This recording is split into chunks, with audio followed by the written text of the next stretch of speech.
Hello दोस्तों, कैसे हो आप? सभी का स्वागत है आपके अपने YouTube channel BPSC online classes पे। मैं एक स्पेशल वीडियो लेके आया हूँ हिस्ट्री ऑप्शनल के लिए, जिसमें आपको आज 70 क्वेश्चन में दिखाऊंगा और उन 70 क्वेश्चन के माध्यम से आप बिहार पीसीएस के प्रीवियस ईयर के किसी भी साल का पेपर उठा के आप मिला सकते हैं कि कैसे इन मात्र 70 क्वेश्चन से आप किसी भी साल के बीपीएससी मेंस में पूछे गए हिस्ट्री ऑप्शनल से सारे क्वेश्चन सॉल्व कर सकते हैं। ठीक है, तो ये इस प्रकार सेट किया गया इन 70 क्वेश्चन को कि आप सिर्फ मात्र इन 70 क्वेश्चन के द्वारा आप हिस्ट्री ऑप्शनल में आने वाले 65वीं बीपीएससी मेंस में आप बेहतर कर सकते हैं। मतलब कि 100% क्वेश्चन करने के सक्षम होंगे सिर्फ इन 70 क्वेश्चन के माध्यम से। तो आज मैं उन 70 क्वेश्चन को डिस्कस करने वाला हूँ।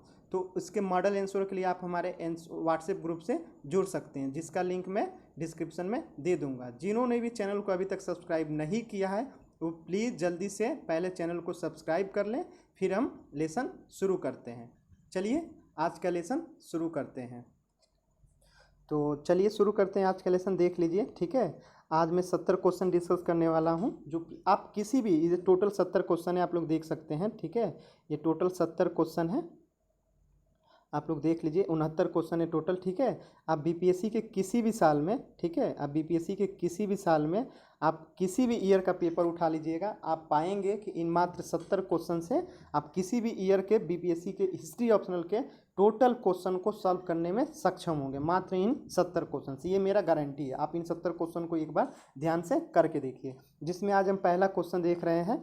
सिंधु घाटी सभ्यता के दौरान व्यापार के ढांचे का विवेचना कीजिए। उसने भारतीय उपमहाद्वीप में तत्कालीन बस्तियों के स्वरूप को कहाँ तक प्रभावित किया। ये हमारा पहला क्वेश्चन था। दूसरा क्वेश्चन देखिए, सिंधु घाटी सभ्यता की मूलभूत विशेषताओं का वर्णन कीजिए।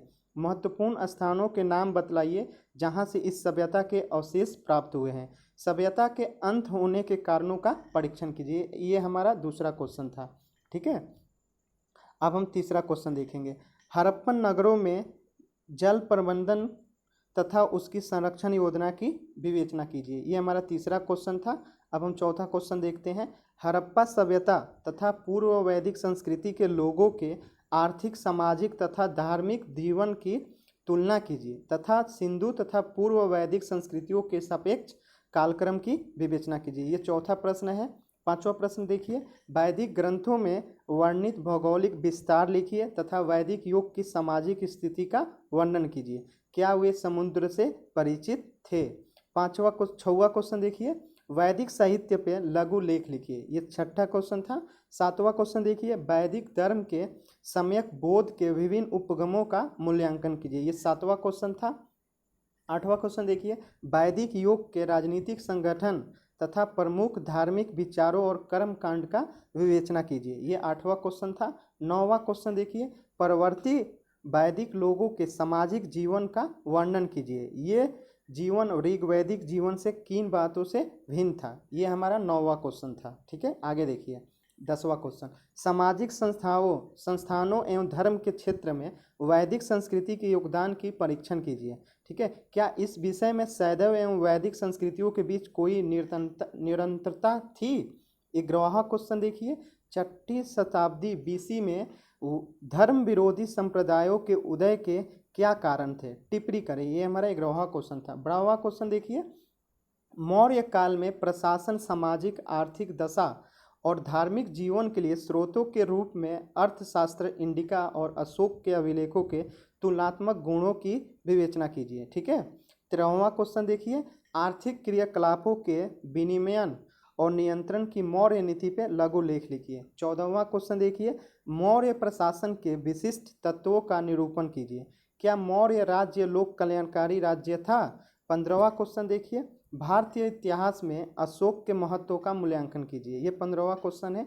16वां क्वेश्चन देखिए, अशोक के प्रशासन के प्रमुख तत्वों का निरूपण कीजिए। वह एक लोक कल्याणकारी राज्य के आदर्शों को लागू करने में कहाँ तक सफल रहा।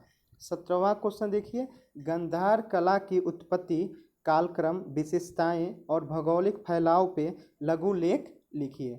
18वां क्वेश्चन देखिए, विवेचना कीजिए महायान का उदय तथा महत्व। ठीक है। 19वां क्वेश्चन देखिए, संगम युग में दक्षिण भारत की सामाजिक एवं आर्थिक स्थिति का विवरण दीजिए। 20वां क्वेश्चन देखिए, संगमकालीन समाज एवं अर्थव्यवस्था का विवरण दीजिए। 21वां क्वेश्चन देखिए, गुप्त वंश की प्रशासनिक प्रणाली के प्रमुख अभिलक्षण क्या हैं? क्वेश्चन नंबर 22 देखिए, गुप्त काल में आर्थिक समृद्धि पे लघु लेख लिखिए। गुप्तकालीन कला के विशिष्ट लक्षणों का विश्लेषण कीजिए। क्वेश्चन नंबर 23, गुप्त काल के दौरान दक्षिण पूर्व के एशियाई देशों में भारतीय संस्कृति का विस्तार किस प्रकार हुआ? क्वेश्चन नंबर 24, साहित्य, विज्ञान एवं प्रौद्योगिकी के क्षेत्र में गुप्त काल के उपलब्धियों का प्रतिपादन कीजिए। क्वेश्चन नंबर 25, गुप्त साम्राज्य के उत्थान और पतन के कारक पर लघु लेख लिखिए। क्वेश्चन नंबर 26, हर्ष अपनी महानता के लिए बहुत सीमा तक किसी वास्तविक उपलब्धियों का नहीं अपितु दो प्रसिद्ध व्यक्तियों के सूत्रित वर्णों का आभारी है, विवेचना कीजिए। क्वेश्चन नंबर 27 देखिए, पल्लव के समय की राज्य व्यवस्था और सामाजिक स्थिति के प्रमुख पहलुओं का आलोचनात्मक विवेचना कीजिए। क्वेश्चन नंबर 28, बादामी के चालुक्य के राज्य के प्रभुत्व के उत्पत्ति और उसके विकास की रूपरेखा प्रस्तुत कीजिए तथा धर्म एवं स्थापत्य कला के क्षेत्र में उनकी देन का विवेचना कीजिए। क्वेश्चन नंबर 29 ध्यान से देखिएगा, थोड़ा मिसप्रिंट है, ठीक है। भारतीय वास्तुकला में पल्लव के योगदान पे लघु लेख लिखिए। क्वेश्चन नंबर 30 देखिए, दक्षिण भारत में कला और प्रशासन के विकास के इतिहास पल्लव के योगदान के महत्व का मूल्यांकन कीजिए। क्वेश्चन नंबर 31 देखिए, बादामी के चालुक्य एवं पल्लव के बीच दक्षिण भारत में संप्रभुता के लिए हुए संघर्ष का विवरण प्रस्तुत कीजिए। ठीक है। क्वेश्चन नंबर 32 देखिए, अलबरूनी का भारत पे लघु लेख लिखिए।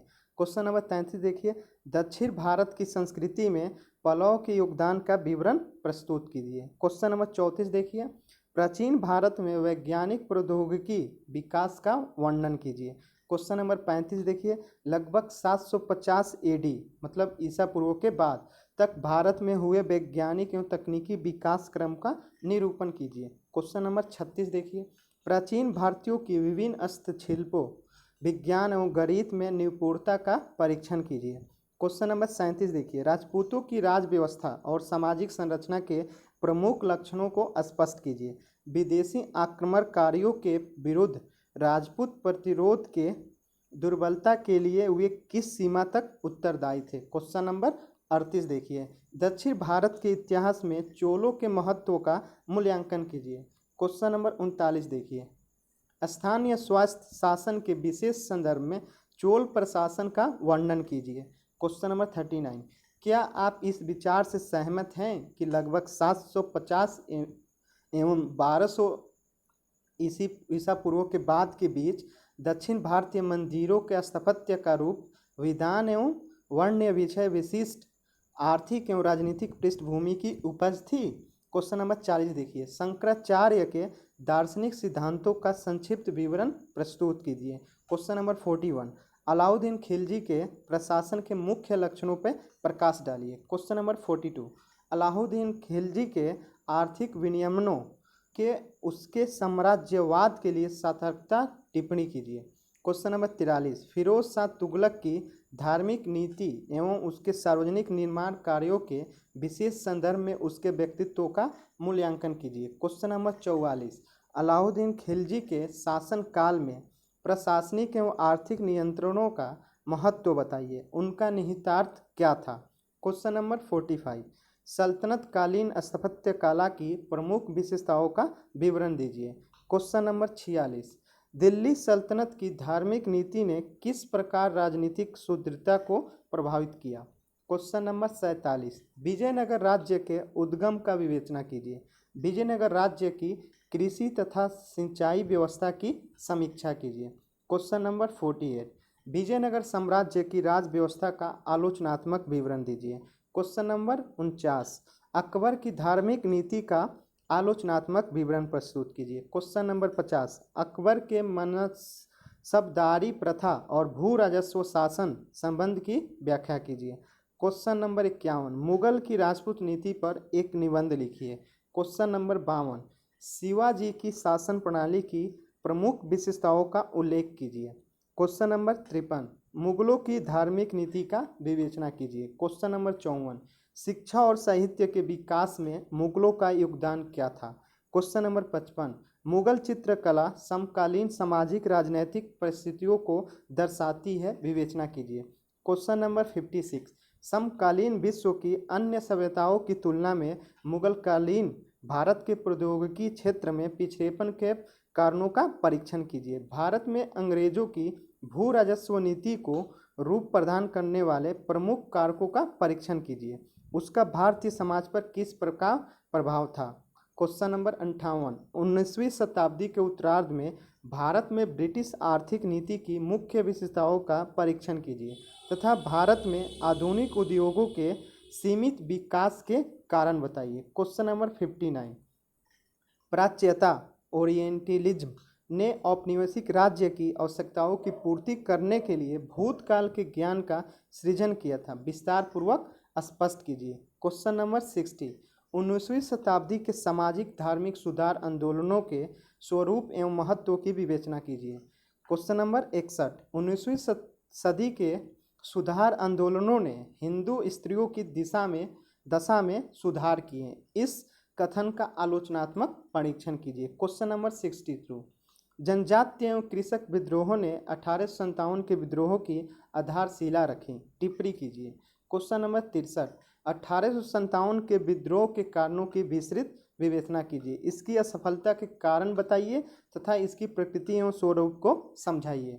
क्वेश्चन नंबर 64, 19वीं शताब्दी के उत्तरार्ध में भारतीय राष्ट्रीयता के उदय के आर्थिक एवं सामाजिक कारकों को परीक्षण कीजिए। क्वेश्चन नंबर 65, भारत के स्वतंत्रता संग्राम में गांधी जी के योगदान का मूल्यांकन कीजिए। क्वेश्चन नंबर 66, भारतीय राष्ट्रीय कांग्रेस की स्थापना ने सामाजिक सुधार की प्रवृत्तियों को किस प्रकार प्रभावित किया। क्वेश्चन नंबर 67, पूर्ण जागरण और सुधार आंदोलन आधुनिक इतिहास में बौद्धिक और नैतिक जीवन के नवीनीकरण के लिए दो प्रतिस्पर्धी स्रोत हैं, टिप्पणी कीजिए।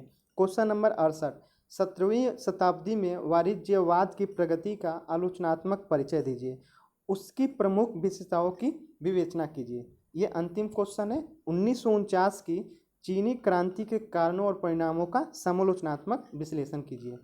तो आप लोगों ने देखा इन 69 क्वेश्चन को, ठीक है। मैं आप लोग को एक बात क्लियर बता देना चाहता हूं कि ये क्वेश्चन कितने इंपॉर्टेंट है, इस चीज़ का अंदाज़ा आप तब लगा सकते हैं जब आप प्रीवियस ईयर के बीपीएससी 64वीं 63वीं 62वीं का पेपर उठाइए और इन 70 क्वेश्चन से उनका कंपेरिजन करके देखिए। आप पाएंगे कि मात्र इन 70 क्वेश्चन से आप किसी भी साल के बीपीएससी के प्रश्न पत्र हिस्ट्री ऑप्शनल का 80 से 85% सक्षम है करने में। इस प्रश्न को ये देखने में 70 है, लेकिन जब आप इनके सब पार्ट्स को देखेंगे तो एक क्वेश्चन में 2-3 क्वेश्चन को इंक्लूड किया गया है और ये चैप्टर वाइज है, जिससे आपको पढ़ने में आसानी होगी। तो आप लोग प्लीज़ इसको लाइक करें, सब्सक्राइब करें और अपने दोस्तों तक इसको शेयर करें। आज के लिए इतना ही, ज़रूर नेक्स्ट वीडियो में मिलेंगे। आप चैनल को सब्सक्राइब करें। Thank you, bye bye.